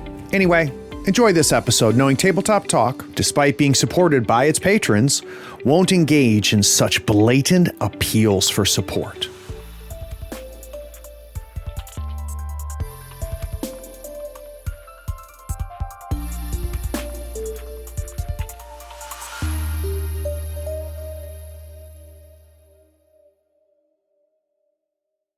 So I started back and forth with James and, you know, I said, hey, you know, here's some things I want to talk about. I want to talk about One Shot and stuff. And he goes, well, how about we talk about another podcast? And sure. He throws to me Campaign Skyjacks. So let me quickly give you the little spiel on it, and then let's talk about where this came from. Campaign Skyjacks is a long-form campaign podcast on the One Shot Network and a spiritual sequel to Campaign. Starting in 2018, it follows the crew of the skyship, the Uhura, and their adventures in the world of Spear? How do we pronounce it? Yeah, so it is the Uhuru. Uhuru, thank you. And we say Spear. Okay. The pronunciation, I believe, is Spare. Got it. A custom universe based in part on the card game Illibat and the music of the Decemberists, which ties directly into what we talked about before the break. Yeah. So, starting a new podcast is not something new for you. Why are you doing this? So again, the day before Campaign Skyjacks becomes, the process starts for this, and you start rolling the stone and gathering moss on it. Or that was a terrible analogy. I don't know where the hell that came from. I was thinking snowball and whatever. Sure. But you get the idea. Why do this? What was the initial acorn? I mean, it is that my business partner at the time was moving on from the company, and they were deeply involved in our very successful campaign podcast, which was a Star Wars Edge of the Empire podcast that, you know, did very well for us for 4 years. And with them gone, like, this was a big gap in our network's offerings. And, you know, we had these two performers who had been with us through the whole thing, who, like, were suddenly out of a home performance-wise. And it's like, well, I want to make sure that campaign continues in whatever form that it can. So we need to, and I also don't want that thing to corrupt people's experience of the thing they already loved. What do you mean by that?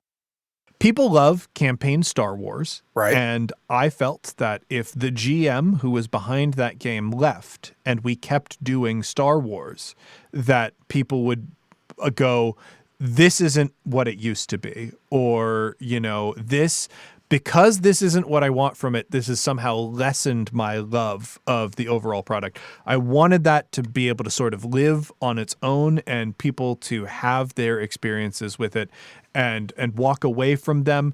I wanted to keep as much comfort in the show and familiarity in the show as I could, but I definitely wanted there to be a difference between this campaign and that campaign so that we could celebrate and remember it for what it meant to us and not lament what it had to become because circumstances changed. In order to do that, James, you would have to have a pretty definitive sense of what you think the comfort was in campaign Star Wars. And that you wanted to extend that feeling out. But first you have to figure out what was it about campaign Star Wars that you wanted to carry with you the spiritual successor? No, you don't. You don't have to figure that out at all. Like, okay. I actually think trying to dissect your art and what makes it tick in that way will not lead. That is how corporations approach these creative endeavors. And that is why they often fail. Okay. What I did know is what tools I still had on the table. I still had Johnny and JPC from the cast. I still had myself. And I was like, people like listening to us. So we just need to figure out, and we liked being in Star Wars and doing Star Wars stuff. So I just need to figure out what else do we want to do together, and the next thing will fall in place. And maybe it will work out and maybe it won't. Okay. Like and I was open to us, you know, trying a couple different settings before we ultimately found our home. It just so happened that the first thing that we found really ended up working for us, and we stuck with it for 5 years, or at this point, 6, almost 7 years. So yeah, like the questions that I was asking was like, okay, what tools do I have? And it's the people around me. And the next question is what those people want to do. And what they told me they wanted was Sky Pirates. And that's the only idea they had figured out. So when I was forming Skyjacks as a show, I knew kind of what I wanted to keep the campaign feed going. And I wanted to transition into a new show, but like keep the energy that was like comforting and familiar and whatnot as much as I could. And so I thought first in terms of people. I was like, I know I need to keep Johnny and JPC. And I had in the back of my mind Liz Anderson and Tyler Davis as other people, because Tyler had been on Evil Campaign. Liz had done a stint on Campaign as a guest character, but also did a bunch of different episodes of One Shot and was delightful on all of those. And I was like, we need to have a more diverse presentation. And it is unfortunate that in order to keep people feeling like this is this familiar product, it does mean 3 white guys are involved. Sure. Right off the bat. So I do have to engineer this slightly differently and introduce more people. But like, these are competent performers that I know my audience already loves. Let's see if we can get them in front of people. And I had a meeting with Johnny and JPC, and they were like, we want to do Sky Pirates, and we have been thinking about Liz Anderson and Tyler Davis. And I'm like, hey, what a great coincidence. That rules. And so I had to walk away and go, what does Sky Pirates mean to me? Because my first thought is steampunk, which I don't actually love. I really, as a genre, it feels like most presentations of steampunk are kind of hollow. When you compare steampunk to cyberpunk, you can really see where the punk is in cyberpunk. Exactly. And in steampunk, it's a lot of pretty clothes. Or, you know, and I know that's explicitly not true. There's plenty of great steampunk fiction. It's just that which has gotten its way into our larger culture does not seem as concerned with that. Like, there just hasn't been a super popular thing. Most people, when they think of steampunk, they think of the outfits. Yep. And it's like, I don't know that I want that goofity shit to be what defines this. But like, I know if we're doing Sky Pirates, they got to be ships of some kind. They got to be in the sky. So how do I make that idea something that I'm willing to engage with? And so I decided to lean into the pirate angle. And for me, the Decemberists have a vibe about them. There are only so many songs they have that are directly about like sailing ships and whatnot. But like, even like Rocks in the Box, which is about, I think, coal mining. If you listen to that song, it could easily be about a ship and about being on a ship. So it is a vibe from the whole band that has this kind of like beautiful, melancholic, pastoral folktale feel to it. And a lot of it is about the desperate tragedy of being a laborer, which translates to stories about sailing and whatnot very well. And I was like, I love the Decemberists. I absolutely love their music. So if that is the cornerstone of this, then I can vibe with that. And it just so happens at that time, the Decemberists had put out a wonderful game in conjunction with the designer Keith Baker, who y'all might recognize from He's been on the show. He's a friend, and Gloom. Yeah. He had collaborated with the Decemberists to create this card game. The way it came together is they brought a piece of album art that they hadn't used to him, and they were like, turn this into a game. And he went, and if anybody can. Yeah. And their rules were like the game had to feel like it was more than 100 years old, too. So like it had all of this classic feeling. And I think like Keith, with this wild challenge put in front of him, knocked it way the hell out of the park. It was an incredible game that a lot of people have described as, well, this is like a combination of poker and a Ouija. And the reason they do that is because of presentationally how it looks and how it feels to play, and the way Keith deals the deck as he is setting up the table and whatnot. That energy, I felt, would really lend itself to what we were doing. So I asked myself the question, what if Illimat, this game, was literally the most important game in the world? What if it said something about the way people live on a fundamental and elemental level? And from there, those are like the initial building blocks. Is we know we're going to be Sky Pirates. We know the Decemberists have something to do with it. And we know Illimat is really integral to what is happening here for us. The other thing that we kept to keep the energy of the old show is Fantasy Flight, which designed the Edge of the Empire, or which published the Edge of the Empire system, put out Genesis, which was their setting neutral version of the story dice Edge of the Empire system. J. Little design, yeah. Yeah, so we took Genesis and kept that. We're like, well, it's technically the same game system, so that should make the transition less bumpy. Yep. And from there, we sat down, we played. And part of that playing was collaborating on world building characters and whatnot, and eventually the show formed into itself. When looking back on it, we're multiple episodes in, right? But at some point, we're going to just jump around, try a bunch of shit, and then we're going to see what spaghetti sticks to the fridge. When did you know? When did you know, like, yeah, I think this is it. I think we're going to run with this. After the first session. Why? Johnny O'Mara, like, because I was like, nervous about the whole thing. Yeah. Like, I was like, we're going to do 3 sessions of this. And the first 2 we did, back to back, one day, one the following day. It took us 3 sessions to play through our full first arc of the campaign, which is the civility arc where our characters are robbing a well-fortified flying ship. And I was checking in with the players after that first game because I'm like, this is a big commitment we've put in for album art or for like a podcast art and all of this. Like, how are you feeling? Are we going to keep doing this? And Johnny O'Mara told me what is proven to be a lie on that day. He said, I could play this game for the rest of my life. And I was like, okay, if the players are enjoying it, this is what we're going to do it. And the audience had heard nothing at that point and would not hear anything for several months. So I was like, if my players like what we're doing, this is it until they don't like it anymore. Did you interrogate Johnny at all on that, James? So did he explain why? Okay. Johnny O'Mara is a baby duck of a human being. He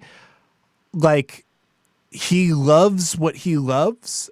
He feels very much. When we talk to him about his process, like when he is in character and not, and making decisions in games, he doesn't know what his character is going to do until he's in the moment. Yep. And, he said it's like being in a fugue state. And it's like, yeah, if Johnny is having that good feeling about the show, then we're not going to question it. We're just going to keep making the show. Yep. I don't have a set. Well, I lie. I have guesses, but my guesses are shit. I don't have a sense of what you, the GM, does in this scenario, because I know you're very collaborative. You work with them on building the world, right? It was a table effort. Mm-hmm. But session 5, how do you get ready for session 5? Is there an overarching arc? Is there any writing happening here? Is there any point crawl timeline? Or None of that. Are you following them and laying track the whole time? The pattern that we have for Skyjacks, that we had established for Skyjacks, was very much, we'd set up a location, okay, and we would do a mini session 0 before we hit a new location. We did this for the first episode. We had a very long session 0. And then I had like an I don't even know what I would call it, like a comma of an arc in Shank Hill, where it was just showing off more of the setting. Then we came to a new setting that I knew I wanted to be larger. And so for that, I'm like, let's do another session 0. Let's build out this place. And that is, I just sat down with my character, my players, and I was like, okay, I want you to identify interesting features of this place, like physical features, interesting figures, and interesting like events or rumors or whatnot that happen here. And from that came Bujaneath and Ire Peora. It was just this city, this like weird Prague-like city that had like dammed off like part of the sea and like sort of lived with that looming over it, but had this annual bird festival where there were races and jousts and all of these wild things. And so we just built up this place that would be interesting to move around in. And then the next session was, well, now we're going to play in that sandbox that you created for yourselves. And that is the pattern of the show. We go through the arc of a location. We, figure out what the story is there. We follow that through to its natural conclusion.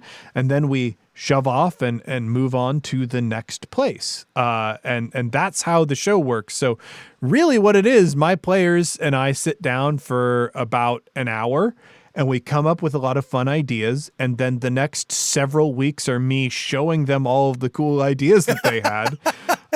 And the audience gets to listen to that process. It is so funny on this show. And it's probably because this is a long ongoing show. I have been accused by of railroading the players and like moving them according to my plot more than I ever have in any other part of my career. And it is the show where they tell me the ideas that they want to do, and I just do those ideas. So why do you think people are getting a sense of how it's different for you, and that now they've never accused you before of railroading, and now they're accusing you of it? It's because I some people genuinely, I think, just like Cat more as a GM, and they're looking for any reason that their feelings about the game being different now are correct. And so they'll latch onto anything. Cat was accused of railroading as a GM, which laughable. Like it is just people pull out that word when they want to be right about not liking something. They accuse Critical Role of being scripted and similar things for Dimension 20. And it's like all very silly. So one reason is people are just trying to justify feelings that they have. The other reason is people just literally don't understand how games work or don't understand how people could play differently than that person does. I just think it's silly because the structure of the show is so much. I didn't come up with these ideas. I don't have this agenda. This is the agenda that my players put in front of me. I am trying to tie the themes of the universe into all of that and make a coherent story. But at the end of the day, we're seeing what they brought to the table. I think one of the biggest things that happened to me, James, as I returned to the hobby, so I took several decades off and came back to the hobby as an old man, as you can see on your screen right now. And the concept of emergent play and the concept of, I don't love this phrase because it's misused a lot, playing to find out, but just the idea of let's play. Let's put ourselves in a situation. Let's put ourselves in a place. Let's put some people in there. Then let's throw in the agents of chaos, the players, and let's see what happens. What amazes me about that, and I think there's a lot of people that don't believe this to be true because they haven't experienced it, is story emerges from that. We are bred in our DNA to have story arcs create themselves and have plots come out of that type of play. I'm really, really fascinated by that, and I want to know if any of that connects with you the way I phrased it. I will say that everybody who has a good experience with RPGs thinks that the way they like to do it is the way that it should be done. Well said. And is kind of skeptical of other people's things. There are a lot of, I think a lot of like the things that story game, and that has really reached a point where it doesn't mean anything in the industry anymore. Get accused of like the OSR crowd of like, well, you have too much narrative control as a player or whatever, too much narrative control in this situation. You're not as beholden to the game. So the play that you're doing isn't emergent play. It's all forced because you're controlling it. Mm-hmm. Whereas an OSR emergent play would be, we rolled this on the table or the mechanics channeled us this way. I made a decision between a couple switches, but the mechanics channeled us this way. And because we've done enough of this, a story has emerged about it.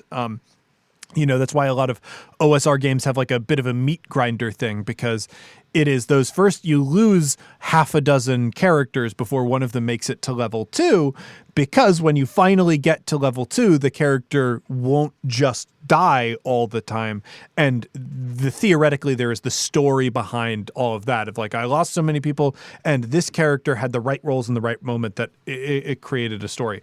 The thing is, human beings are just extremely good at turning things into stories. Exactly. Someone can listen to this conversation, understand that we are here at this point in our conversation, and chart the bullet points that led up to this moment and create a story out of that. That emerged and whatever, and like that is certainly one way to do an interview. That is one way to manage this process. It doesn't mean it's the correct way, and gosh darn it, is it a beautiful thing? Is it a kind of a wonderful miracle that we are here having this conversation in this moment, telling the story of my getting involved in role-playing games to, constructing a game to share with other people because I love it so much? Like, yeah, that is beautiful, and there's so many different ways to get at that beauty. Yes. And I understand the instinct of being skeptical because it's a miracle every time that it happens. How could it possibly happen in a different way? Turns out it just does. Very fair. Very, very fair. Could not agree more. Guys, we're going to take one more break. We're going to get back from this break. I am tired of talking to James about what he makes. I want to talk about what he consumes. We'll be right back.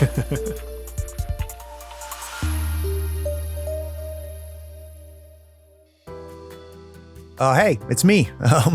I'm interrupting this episode, and I hope you're enjoying it, and I bet you're anxious to hear the rest. But before we jump back, I need a favor. Do you know someone who might enjoy this episode? Can you shoot them a quick message or maybe even send them a link to it? Listeners sharing this podcast was the primary reason we almost doubled our audience last year. Also, would you like to see and hear these games in action? Go to the Third Floor Wars YouTube channel and Twitch stream.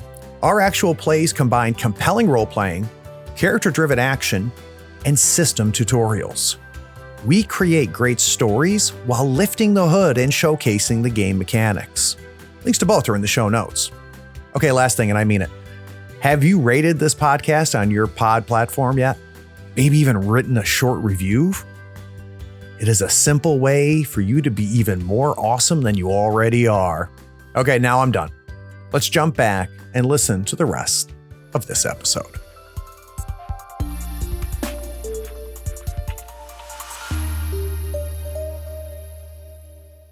So James, this is how I end all my interviews. We spend a lot of time learning about who you are. We spend a lot of time figuring out how you make things. Now I want to know, when you're not making, what you're consuming. So I'd like to know, is there any books, videos, prestige TV, movies, RPG, or something that's gotten its hooks into you recently and just won't let go? Because we've all had that happen to us. And has it happened to you recently? What is it? I don't know about won't let go. Where I am temperature-wise right now, I just picked up Dragon's Dogma 2. I have not yet had enough time with that game that I could say I had an experience with it or form words around it, but I imagine I will be playing it for the next little bit. I am rereading Terry Pratchett's Weird Sisters with a friend. Where I'm introducing that person to Terry Pratchett, and we're just going through the witches. So I am reading that right now. Very recently, I had purchased, as a gift for a friend, an Analog Pocket, which is a delightful video game emulation device that plays the cartridges of Game Boy Advanced, and Game Gear games, all of them, and can emulate a lot more machines using its chip. I purchased this for a friend, and it took over a year to arrive, and in that time, the friendship kind of fell apart. Oh, wow. And so I'm like, I've just got this thing now that I can't give to this person. I guess it was a gift for me. And in trying to honor it as an object, because I didn't want to return it. It took so long to arrive.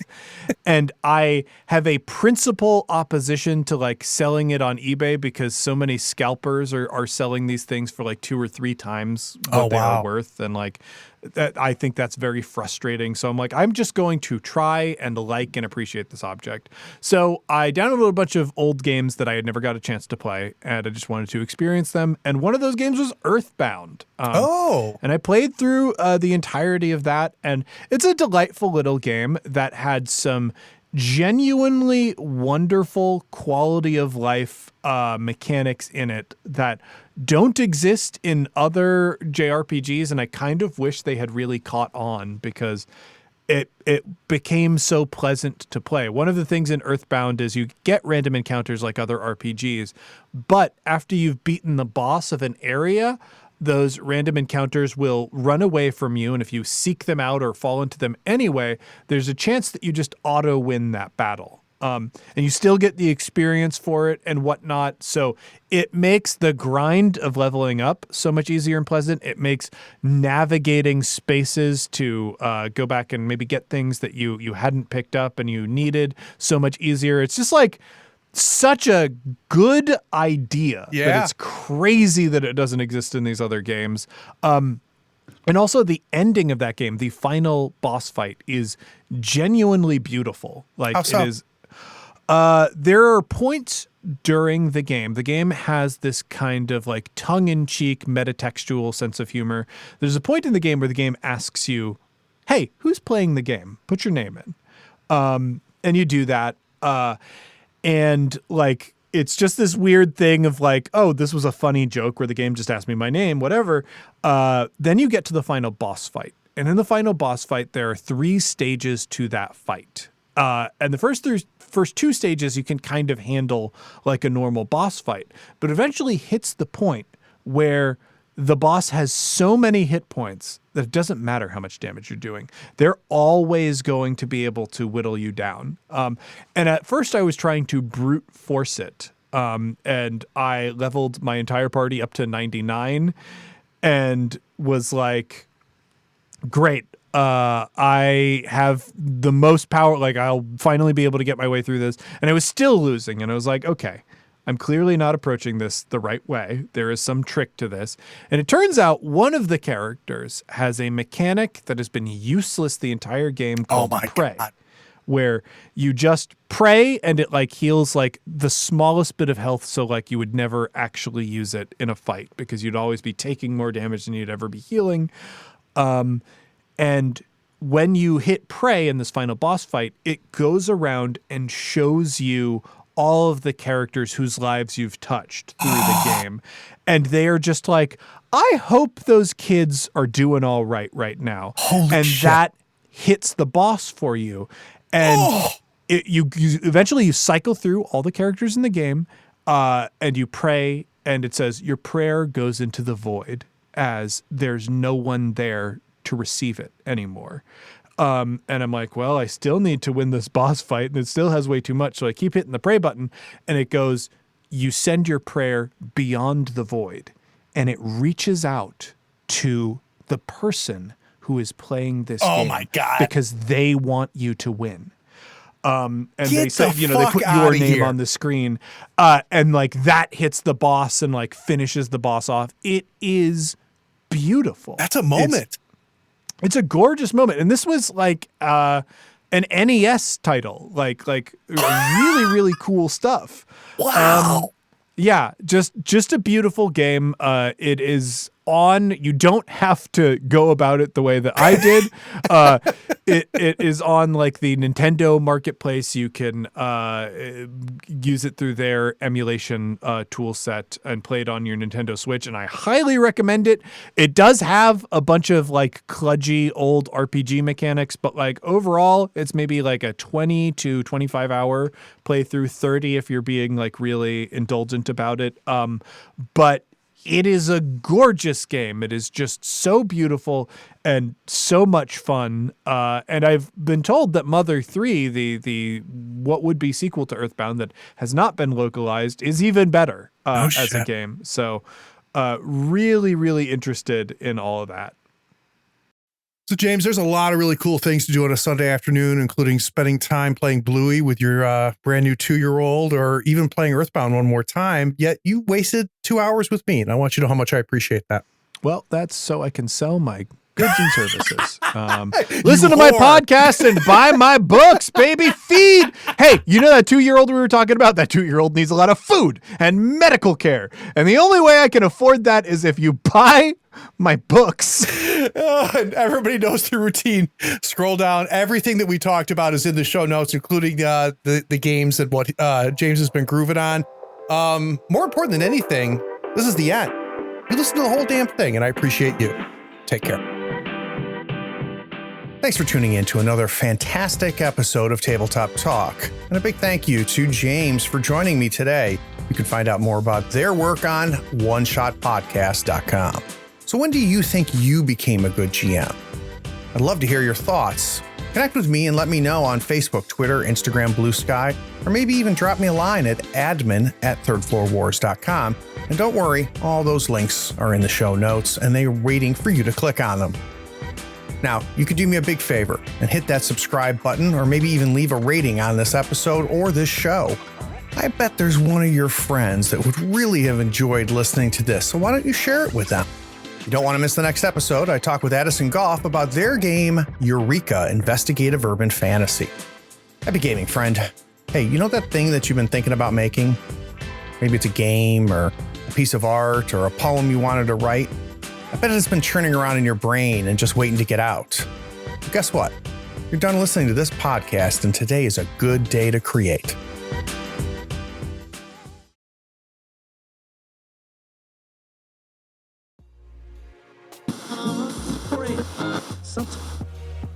He trained his Why am I struggling? Improvisational. Wow. He incorporates I don't know. I went to college. It's a challenging word. It's a challenging word. Improvisational. All right, I'm going to pause my question. I don't know what the fuck my dogs are barking at, but I'll be right back. There's a ghost. Sorry about that. There was an Amazon driver that obviously wanted to kill my family.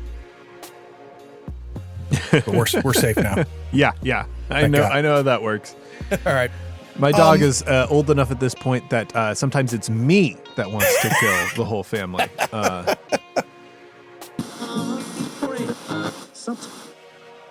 right. You should get into this podcasting thing, James. You're good at this. Look into it. All right. Here's what I'm just gonna. There's no money in it. Yeah, I can make tens of dollars.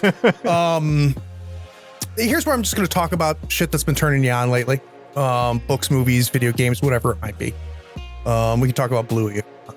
But, sure. I mean, who wouldn't want to talk about Bluey? Fantastic show. It really is. I'll bring us back.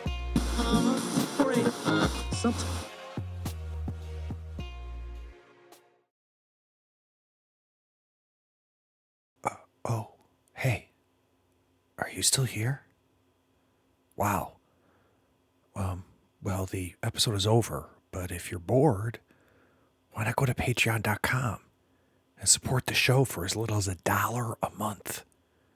Yeah, you can just scroll down and get the link. It's Patreon that makes this and all of our other content possible. Don't you want to join the other floorheads on the Patreon Discord? Anyway, thanks for sticking around. Take care. Bye.